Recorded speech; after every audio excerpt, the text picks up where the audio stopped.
안녕하세요. 저는 이혼 후 잘 살고 있는 30대 평범한 여자입니다. 왜 잘 살고 있냐고요? 그건 저의 특별한 사연 때문인데요. 그 이야기를 여러분들께 해드리려고 이 자리에 섰습니다. 추석인데 갈 시댁이 없어서 여유 있게 사연을 쓸 수 있게 됐네요. 사실 몇 년 전까지만 해도 명절 때마다 정말 바빴거든요. 막상 시간이 생기니 심심해서 사연을 쓰게 되었습니다. 저에게는 한때 시댁이라는 게 있었어요. 그리고 제 전 남편은 7남매 중 장남이었고요.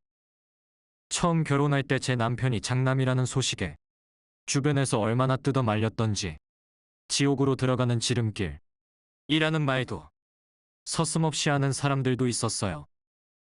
그때는 사랑에 눈이 멀었는지 아니면 제 전 남편의 말발에 넘어갔는지 모르겠지만 결국 결혼을 진행했고 저는 그 집안 말며느리가 되었습니다. 시어머니는 남편과 연애 중에 돌아가신 상태였고 시아버지만 계셨는데요. 워낙 무뚝뚝하신 편이라 연애 시절에는 좀 무서웠는데 나중에 결혼하고 보니 세상 다정하시더라고요. 사실 시아버지 연배 정도 되시면 대부분 가부장적인 권위의식이 어느 정도 있으시잖아요. 그래서 어떤 집은 시어머니보다 시아버지 괴롭힘 때문에 이혼까지 한다고 하던데 저희 시아버지는 전혀 그렇지 않으셨어요. 첫 이미지와는 다르게 제게는 항상 자상하시고 어쩌다 뵈러 가면 하나라도 더 주시려고 저를 챙겨주셨어요. 보통 시댁에 들어가면 시아버지는 소파에서만 보고 있는 게 일반적인 한국 시댁의 풍경이잖아요. 근데 저희 시아버지는 며느리가 집에 방문하면 커피 타주겠다며 벌떡 일어나 부엌으로 향하시는 분이셨어요. 당연히 고맙긴 했지만 시아버지가 주시는 커피가 처음에는 너무 불편하고 괜히 민망하더라고요. 그래서 저도 부엌으로 가서 괜히 시아버지 곁에서 도와드렸죠. 아버님, 제가 할게요. 제가 옛날에 카페에서 오랫동안 일해서 커피 되게 잘 타요. 가만히 있어라. 원래 며느리는 귀한 손님이 아니겠어. 괜히 옆에서 방해하지 말고 저기 소파 가서 쉬고 있거라. 자꾸 이러시면 제가 시댁 오기 불편해요. 괜찮아. 내 딸 같아서 그래. 불편해하지 말고 좀 쉬고 있어. 금방 타줄 테니. 정말 자상하긴 하셨지만 저희 시아버지는 자식들에게 줄곧 무시를 당하는 분이셨어요. 왜냐면 평생 돈을 많이 못 버셨거든요. 줄곧 돌아가신 시어머니께서 받아시를 하며 돈을 벌면 시아버지는 늘 그 돈을 쓰는 입장이셨죠. 그래서 시어머니 살아계실 때도 늘 시어머니에게 무시당하면서 구박을 받으셨다고 해요. 그런 모습을 보고 자라서 그런지 저희 남편 포함해서 7남매 모두 시아버지를 멸시했죠. 가진 게 없기 때문에 자식들도 집에 잘 찾아오지 않고 명절 때나 가끔 찾아오는 편이었는데요. 그런 시아버지를 옆에서 보는데 참 제가 다 민망하고 가슴이 아프더라고요. 늘 외로워 보이시는 시아버지가 안쓰러워 그동안 제가 자주 찾아뵈었어요. 아버님, 적적하지 않으세요? 항상 미안하구나. 뭐가 미안하세요?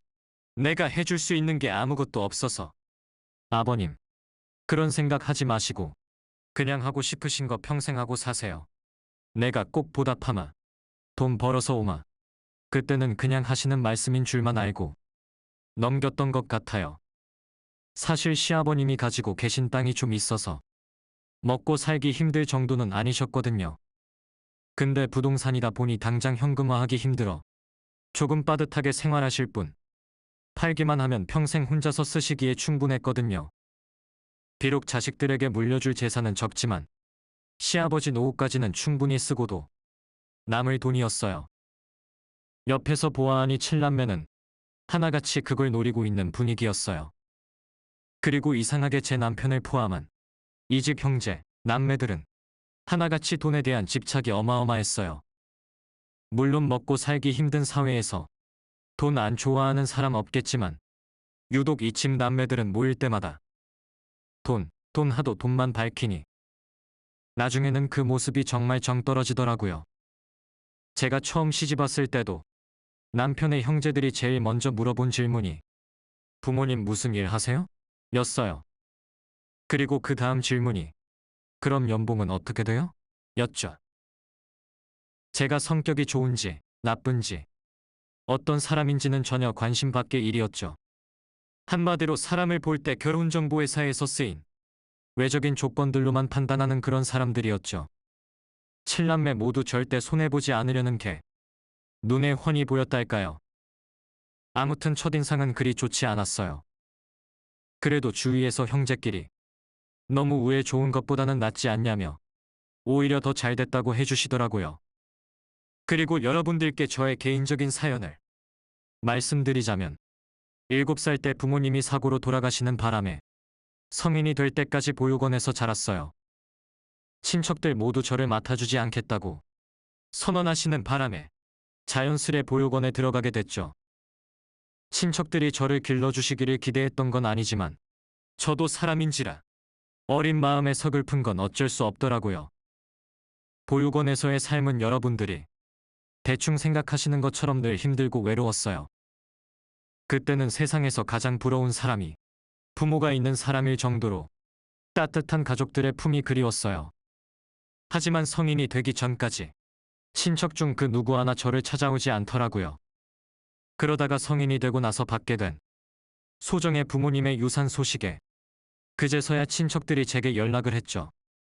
그러니 그 검은 속내가 그 당시 어린 저에게도 뻔히 보였기에 그 친척들과 완전히 인연을 끊고 혼자 살게 되었고, 그러다가 지금의 남편을 만나서 결혼을 하게 된 거였어요. 그래서 저는 하나뿐인 자신의 아버지를 이렇게 막대하는 남편과 그 시동생, 시누이들이 이해가지 않았어요. 비록 돈은 못 버시지만 한없이 인자하고 자상하신 시아버지가 너무 좋았습니다. 가끔은 어린 시절 일찍 떠난 제 친아버지 같을 때가 있어서 더 좋아했죠.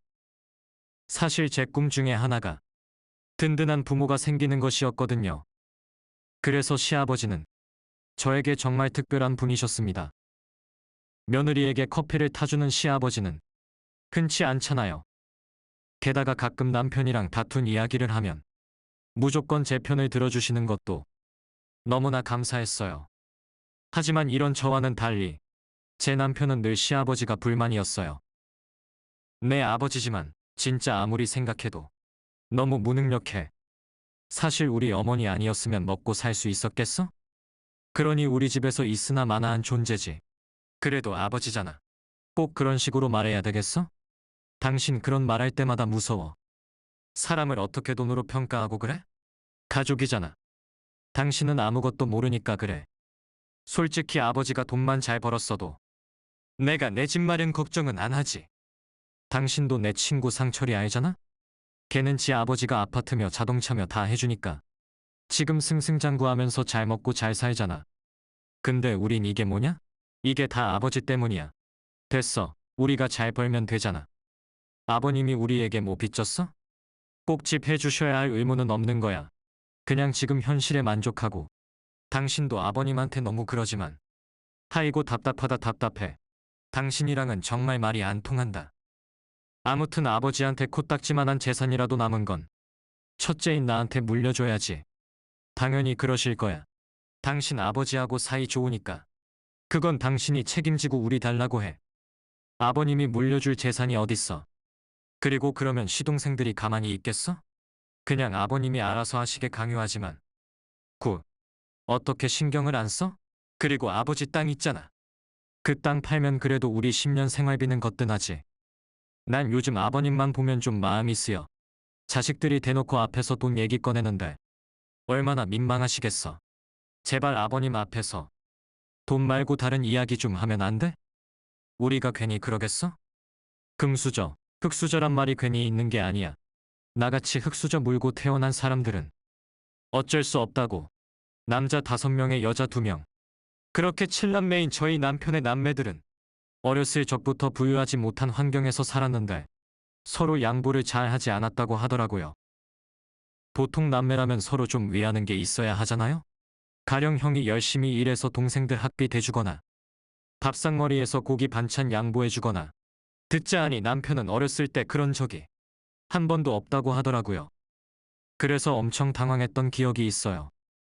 남매의 전쟁이 일어나는 날은 어김없이 명절이었어요. 명절이 유일하게 7남매가 모이는 날이었는데 그럴 때마다 서로 힘든 소리를 잔뜩 하곤 했죠.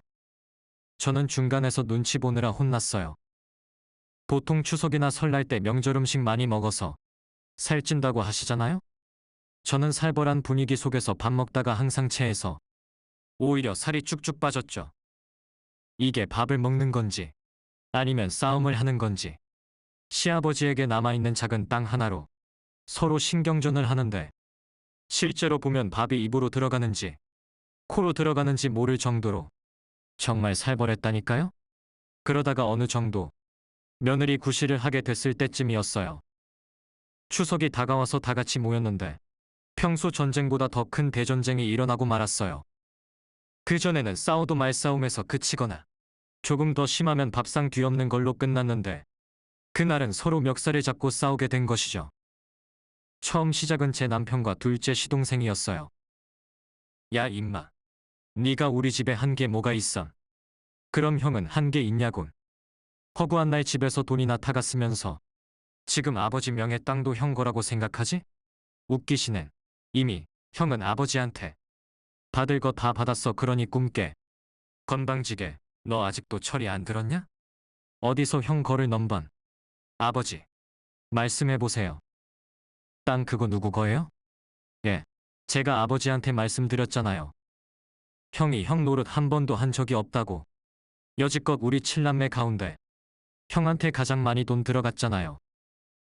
그런데 설마 또 형한테 다 물려주시는 건 아니죠? 재산 얘기만 나오면 칠남매가 모두 일어나 서로를 핥히곤 했는데요. 그날따라 유독 싸움이 크게 번졌습니다.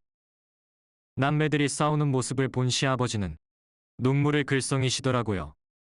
그리고 조용히 일어나 방으로 들어가셨습니다. 그 추석은 정말 지금까지 경험한 것 중 가장 끔찍했어요. 칠남매가 몸싸움까지 벌였거든요. 제 남편과 둘째 시동생이 서로 주먹을 날리고 피를 본 후에야 결국 싸움이 멈췄죠. 제가 경찰 부른다고 말리지 않았으며 그날 정말 둘 중 하나가 잘못되었을 정도로 크게 싸웠죠. 그 일이 있고 나서 며칠 후 시아버지께서 칠남매를 모두 한자리에 부르셨어요. 그리고 선언을 하셨습니다. 나는 집을 나가기로 했다. 네? 밖에 나가서 돈을 벌어 오기로 했다. 그게 무슨 말씀이세요? 아는 지인이 일 같이 하자고 해서 가려고. 기필코 돈을 벌어올 테니 연락하지 말거라. 내가 여태껏 가만히 있었다고 쓸모없어 보이지? 내가 알아서 잘 살 테니 신경 꺼라. 무슨 일 하시는데요? 글쎄 신경 끄래도? 시아버지의 충격 선언에 칠남매는 웅성거렸어요. 그리고 내심 시아버지가 돈을 많이 벌어왔으면 하는 마음도 내비치더라고요. 저는 시아버지의 결심이 걱정됐어요. 나이도 많으신데 혹시 나가서 다치기라도 하면 어떡해요? 그래서 시아버지를 말리려고 했는데 칠남매 모두가 동의하는 바람에 시아버지의 의견을 꺾을 수가 없었습니다. 그래도 전날 시아버지에게 이것저것 챙겨드리고 싶어서 시댁에 갔더니 글쎄 시아버지께서 밤중에 사라지고 없으신 거예요. 그래서 다급하게 남편에게 전화를 걸어봤어요. 여보, 아버님이 없어지셨어. 나간다고 하셨잖아. 냅둬. 그래도 갑자기 나가셨잖아. 걱정 안 돼? 당신은 그냥 가만히 있어. 괜히 아버지 찾는다고 나서지 말고 알아서 잘 사실 거야. 그렇게 칠남매의 외면을 뼈저리게 느낀 시아버지는 결국 어디론가 사라지고 말았습니다. 그리고 오랫동안 연락이 되지 않았어요. 저도 처음에는 걱정을 많이 했지만 시간이 지나니까 어느새 무뎌지더라고요. 생활력 강한 분이시니 어디선가 잘 살고 계시겠지 싶었죠. 부인 없이 혼자 10년 넘게 살림 잘하며 사셨던 분이라 사실 걱정이 안 되기도 했습니다. 그 후 칠남매는 명절 때마다 모여서 시아버지의 집을 가지고 또 싸웠어요. 네 거니 내 거니 하며 다투는데 그걸 가만히 보고 있으면 정말 머리가 아프더라고요. 서로 꼴 보기 싫으면 만나지 않으면 되잖아요. 그런데 명절에는 꼭 다 같이 모이곤 했는데요. 서로 처음에는 반갑게 인사하다가 어김없이 누군가 시비를 걸고 그 시비에 반응하고 점점 불길이 세지곤 했습니다. 그리고 그 싸움의 주제는 하나같이 돈이었고요. 제가 봐도 정말 신기한 남매였던 것 같아요. 다들 살고 있는 인생도 각자 달랐는데요. 저희 부부를 제외하고는 전부 이혼하거나 결혼을 하지 않거나 혹은 결혼하지 않고 아이를 가진 시동생도 있었어요. 어둠의 세계에서 일을 하다가 정신 차리고 교회 선교사로 일하는 시동생도 있었고요. 신우 중 한 명은 서울대 나온 남편과 결혼해 잘 살다가 결국 불륜을 저질러서 소송을 당하고 말았죠. 정말 스펙타클하지 않나요? 사는 게 척박하니 서로를 챙길 틈이 없었습니다. 저희 부부도 사실 아이를 낳지 말자고 약속할 정도로 넉넉하지 못했어요. 어느 정도 돈이 있어야 아이를 낳죠. 요새 애 하나 제대로 키우려고 하면 최소 억은 필요하다고 하는데, 그러니 하루 벌어 하루 먹고 사는 저희 같은 경우에는 출산 자체가 사치였죠. 그래서 일찌감치 딩크를 선언하고 둘이서만 살고 있었어요. 그렇게 저희 가족은 시아버지 없이 몇 번의 추석을 보냈습니다. 약 5년이라는 세월이 흐른 것 같네요. 문득 시아버지가 어디서 뭘 하는지 궁금해서 남편에게 물어본 적도 있어요. 여보, 아버님한테 연락 없었어? 잘 살겠지 뭐. 무슨 일이 있는 건 아니겠지? 없으니까 연락이 없겠지. 무소식이 희소식인 거 몰라? 아마 우리를 위해서 돈 열심히 벌고 있을 거야. 그러니까 당신은 신경 쓰지 마. 신경 쓰지 말라는데 어떻게 신경을 안 쓸 수 있겠어요. 자식들을 위해서 허약한 몸 굴리며 돈을 버는 시아버지의 모습이 참 측은하더라고요. 고되고 힘든 일을 하지 말았으면 했는데 연락할 방법이 없으니 답답했습니다.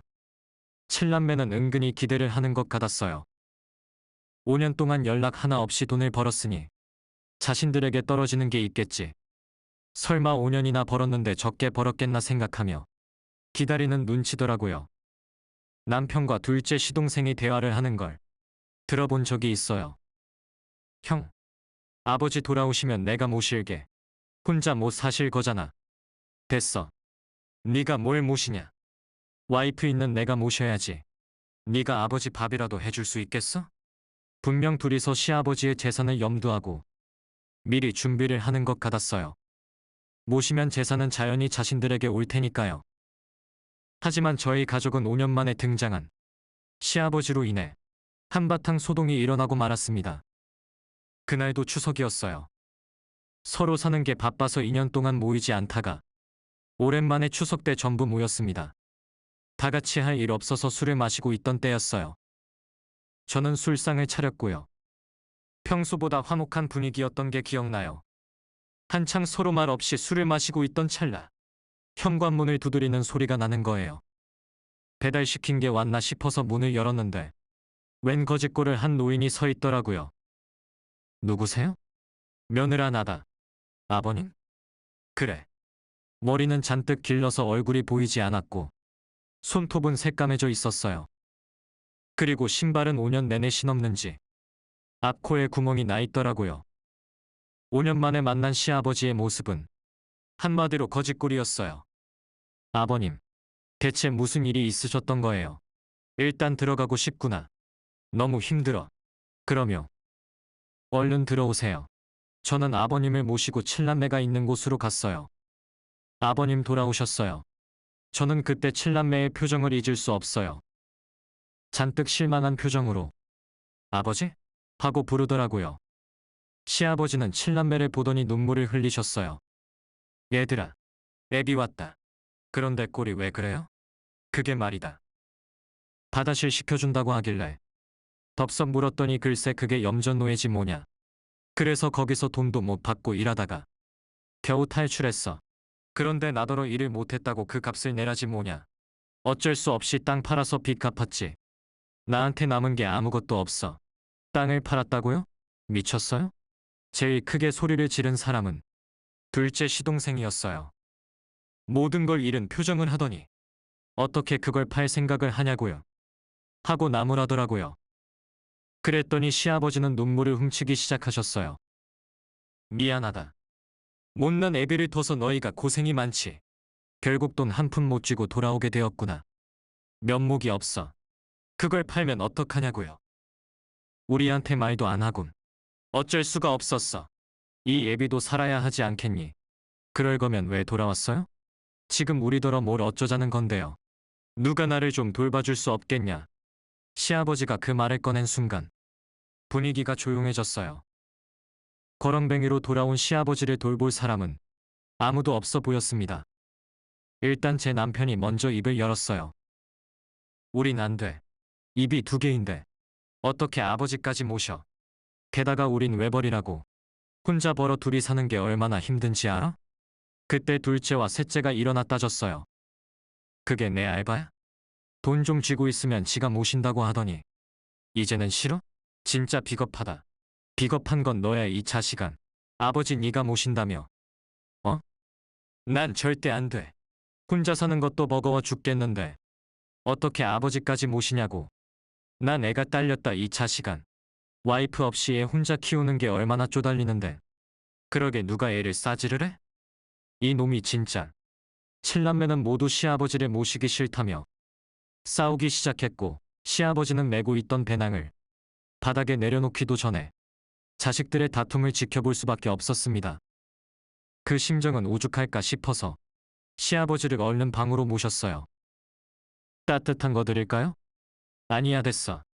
하는 말들 신경 쓰지 마세요. 다들 갑작스러워서 그럴 거예요. 내가 인생을 잘못 살았나 보구나. 그렇지 않아요. 일단 쉬고 계시면 제가 저녁 차릴게요. 다들 오랜만에 아버님 뵈서 당황해서 그런 거예요.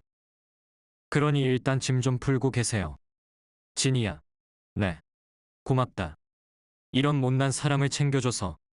무슨 말씀을 그렇게 하세요. 전 아버님 그렇게 생각해 본 적 단 한 번도 없어요. 그동안 많이 힘들었지? 잘난 집구석도 아닌데. 시집 와서 고생만 하고. 아니에요. 아버님같이 좋은 시아버님 만났잖아요. 시아버지는 제가 저녁을 차리기도 전에 잠이 드셨어요. 어찌나 쿨쿨 코를 고시던지 많이 고생을 하신 것 같더라고요. 잘 주무시라고 문을 닫아드리고 나오는데 칠남매가 웬일로 둥글게 모여서 회의를 하고 있더라고요. 시집 와서 처음 보는 광경이었어요. 무슨 이야기를 하나 궁금해서 몰래 엿들었는데 정말 내용이 충격적이더라고요. 휴게소가 괜찮아. 좀 멀리 가면 사람도 없고 외진 곳이라. 그래.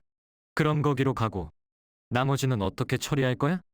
그거야 일사천리지. 집 팔고 나머지 재산 정리해야지. 똑같이 7등분으로 나누는 거다. 당연하지. 근데 다시 돌아오면 어떡해? 돌아올 면목이나 있겠어? 나라면 알아서 산에 들어가서 살겠다.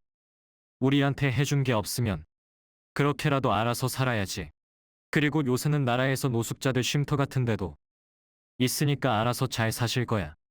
그 말을 듣자마자 불길한 예감이 들었어요. 지금 내가 생각한 그게 맞는 건가 싶어서 남편을 불러 방으로 들어갔죠.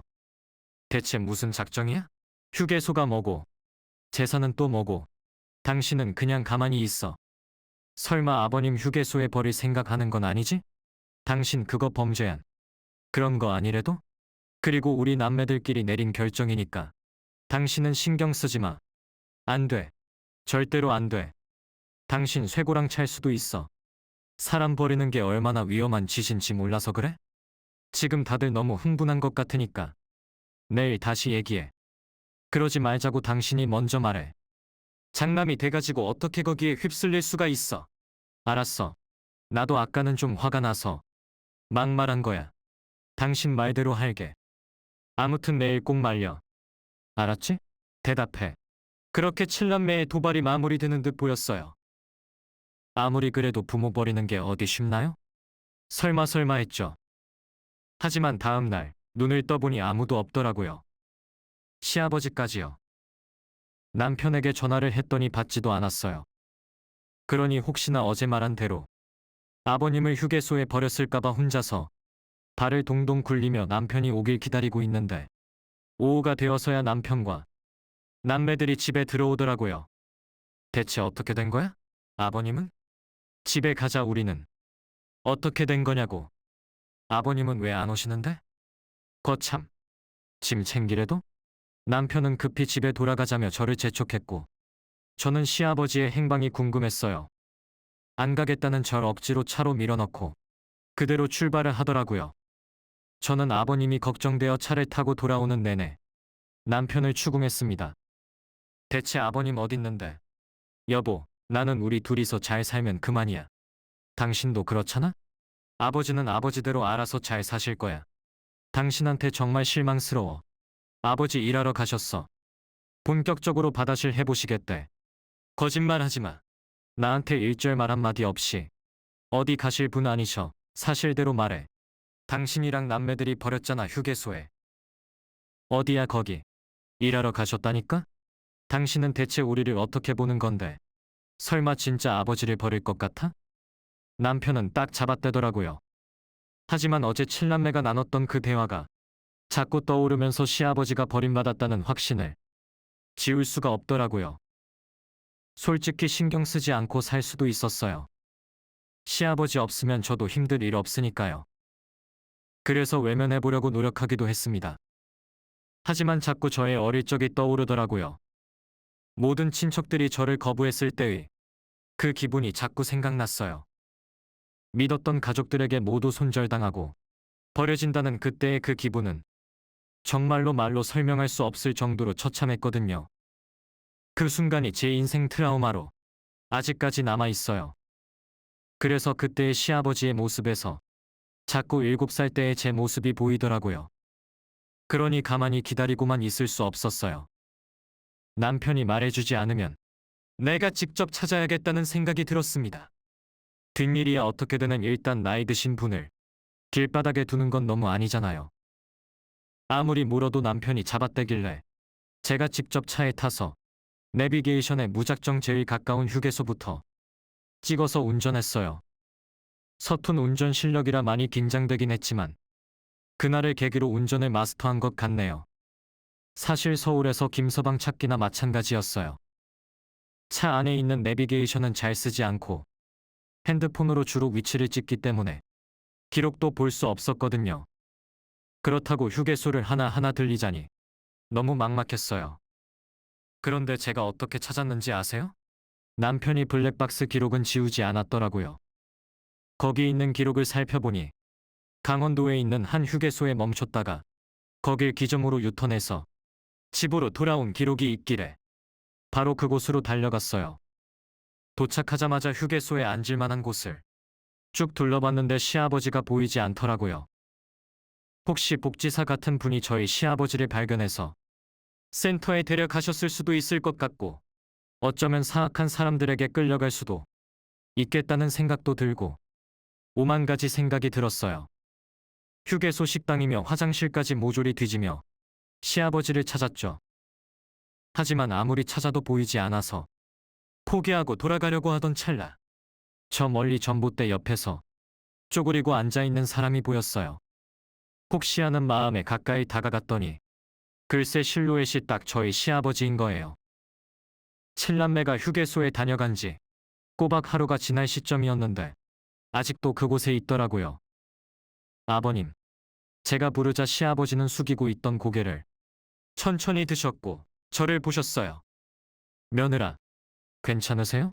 어제부터 여기 계셨던 거예요? 응. 난 괜찮아. 어떻게 된 거예요, 네? 그게 간만에 벌초를 하러 가자고 해서 따라 나섰지.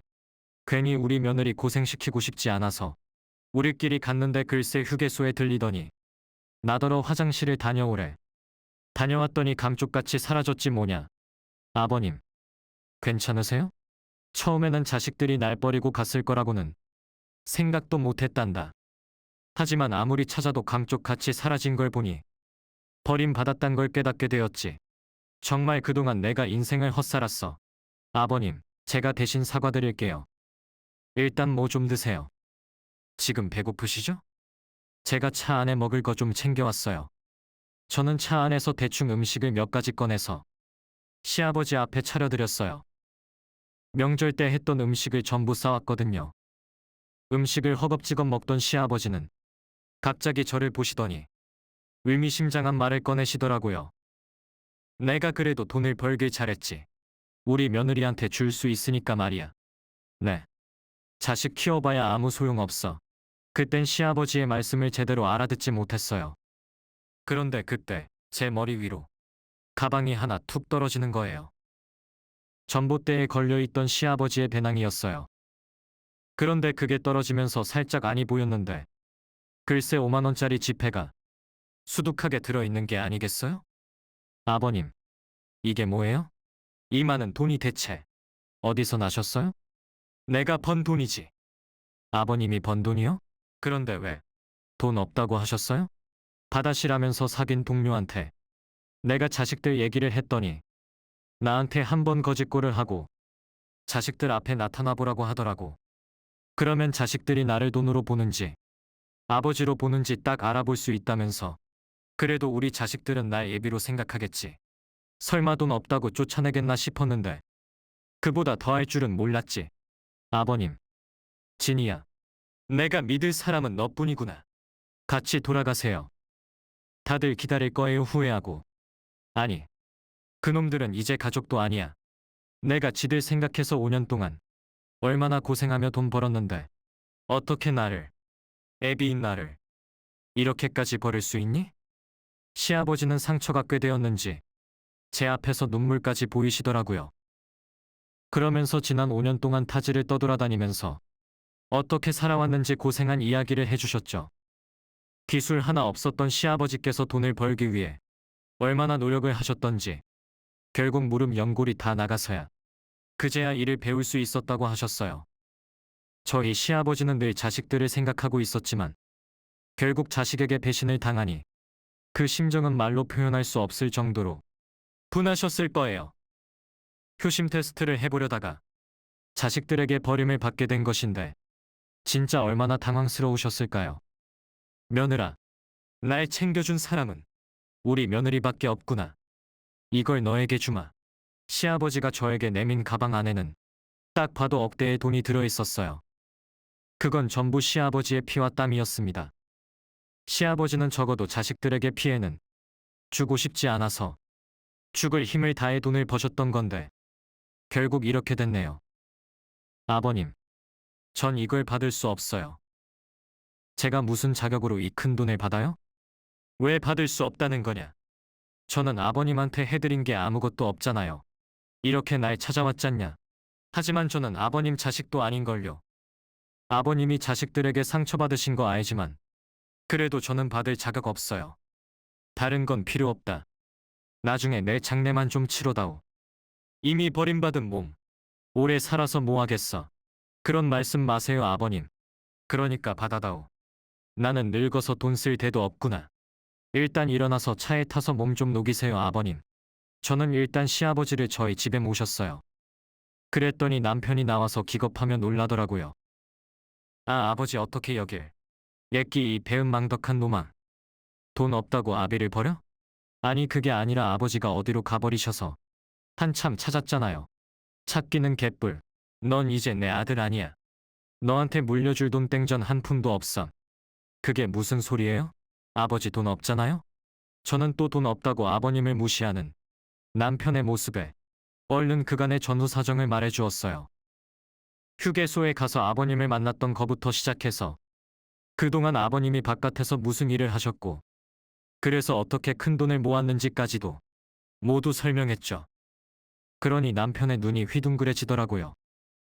그제야 남편은 태도를 바꾸며 시아버지에게 다가갔어요. 아버지, 진작 말씀하셨어야죠. 저는 몰랐잖아요. 이제부터 제가 아버지 모실게요. 필요 없다. 오늘 하루만 자고 내일 집에 갈 테니 그리 알아라. 그러니까 애초에 솔직하게 말씀하시지. 이렇게 속이는 게 어딨어요 네? 너 같은 놈은 천벌 받아도 싼. 죄송해요. 네. 근데 고의는 아니었어요. 애비 갖다 버린 게 고의가 아니라고? 그러니까 제 말은 듣기 싫음. 시아버지는 정말로 딱 하루 저희 집에서 주무시고 나가시더니 살던 집을 처분하시고 다른 곳으로 이사 가셨어요. 뒤늦게 소식을 들은 자식들이 찾아올까봐 일부러 옮기신 거래요. 그러니 남편은 되려 저에게 화를 내더라고요. 당신은 왜 나한테 말도 안 하고 아버지 찾으러 갔어? 어? 같이 갔어야지. 아버님 일하러 가신 거라며. 그래서 찾지 말라며. 내가 말했으면 당신이 나 보내줬겠어? 그거야. 아휴 답답해. 당신 진짜 이럴 거야? 우리 부부잖아. 부부는 일심동체라는 거 몰라? 나 이번 계기로 당신한테 진짜 실망했어. 어떻게 아무리 그래도 자기 낳아준 부모를 버릴 수 있어? 옛날에 학교에서 배운 고려장을 내가 직접 볼 줄은 꿈에도 몰랐다. 그래, 당신은 깨끗하고 도덕적인 사람이야. 됐어? 그러니까 자꾸 헛소리하지 말고 당신이 아버지한테 얼른 재산 좀 달라 그래 응? 암만 생각해도 나 당신 같은 사람이랑 더 이상 같이 못 살겠어. 내가 부모 버리는 사람이랑 같이 살아야 해? 내가 어떻게 살아왔는지 알면서 내가 얼마나 버림받는 거에 상처가 있는지 알면서 그런 짓을 해? 여보, 그거랑 이거는 상황이 다르잖아. 다른 게 뭐야? 가족 버리는 사람들은 인간으로 상종하고 싶지도 않아. 당신이랑 더 얘기하고 싶지도 않고 지금 아버지 때문에 이혼하자는 거야? 예전부터 조금씩 질렸던 것 같아. 당신이 형제들이랑 돈 때문에 싸울 때마다 사람을 볼 때 돈으로 볼 때마다 적응하기 힘들었어. 아무리 돈이 중요하다지만 당신이 이런 짓까지 저지를 줄은 몰랐다고. 그러니까 헤어지자. 우리는 차라리 따로 사는 게 맞아. 그게 서로를 위한 길이야. 그 사람과 이혼에 대해서 아마 오래 전부터 생각했던 것 같아요. 나와는 다른 사람이라고 느꼈을 때가 많았지만 그래도 감싸 안아줘야 한다고 생각했는데 저의 한계가 여기까지인가 봅니다. 돈 없다고 자기 부모를 버리는 남자랑 어떻게 한 입을 덮고 살 수 있을까요? 그러니 그 일을 계기로 완전 정 털려서 이혼을 요구했죠. 처음에는 미안하다고 용서해달라던 그 사람은 막상 저랑 이혼 소송까지 번지자 태도를 확 바꿔 머리를 굴리고 있더라고요. 위자료는 어쩌고 저쩌고 이론이라도 손해를 안 보려고 하는 그 사람의 모습에 한 번 더 질렸네요. 그 후로 역시나 소문을 듣고 신우와 시동생이 저를 찾아왔더라고요. 아버지 지금 어딨어요? 만나고 싶지 않아 하세요. 그러지 말고 빨리 알려줘요. 지금 어딨냐고요? 저도 몰라요. 혼자 계시고 싶어 하세요. 형수, 우리 형이랑 이혼한다면서요? 지금 우리 아버지 유산 가로채려는 겁니까? 그럴 건 아니죠? 그만 좀 하세요.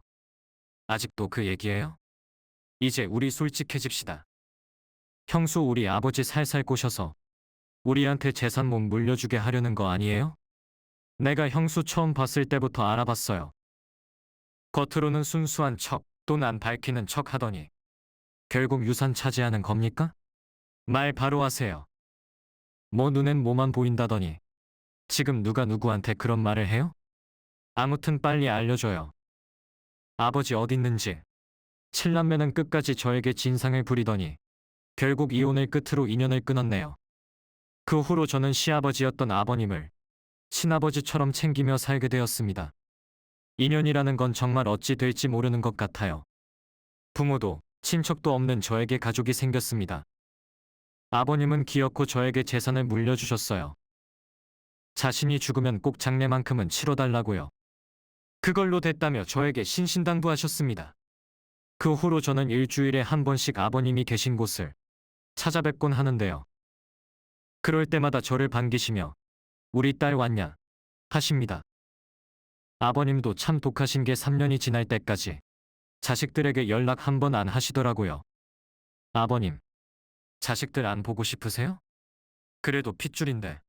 됐어. 이미 인연이 끊어진 거 억지로 붙여봐야 뭐하겠냐. 사과하고 싶대요. 글쎄 안 보고 싶대도? 아직도 그때를 떠올리면 다리가 후들거릴 지경이야. 배은망덕한 놈들.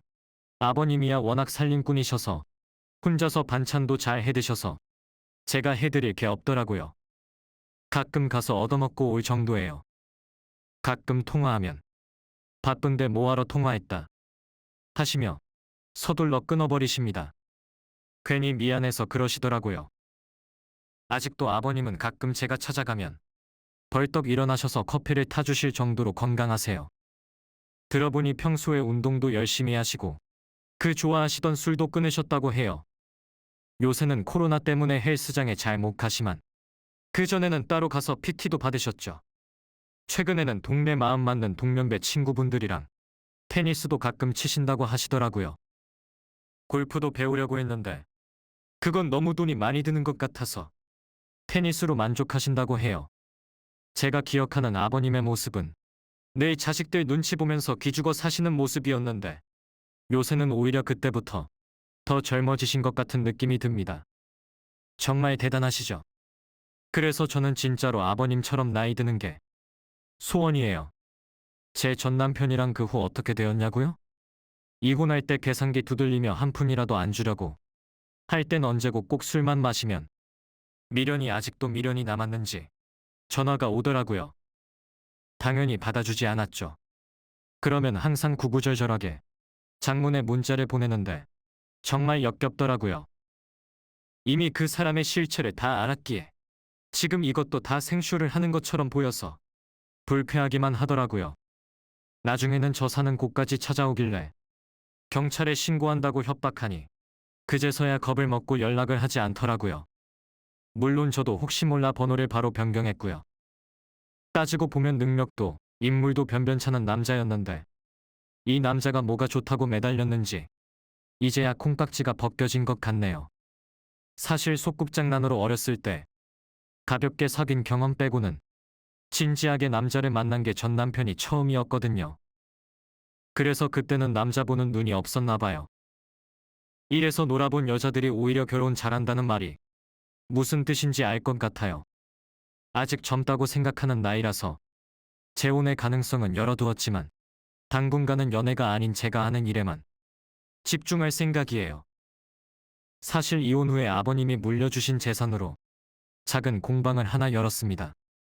원래 손으로 하는 작업을 좋아했기 때문에 적성에 잘 맞았어요. 다행히도 클래스가 입소문이 났는지 수강생이 꽤 온답니다.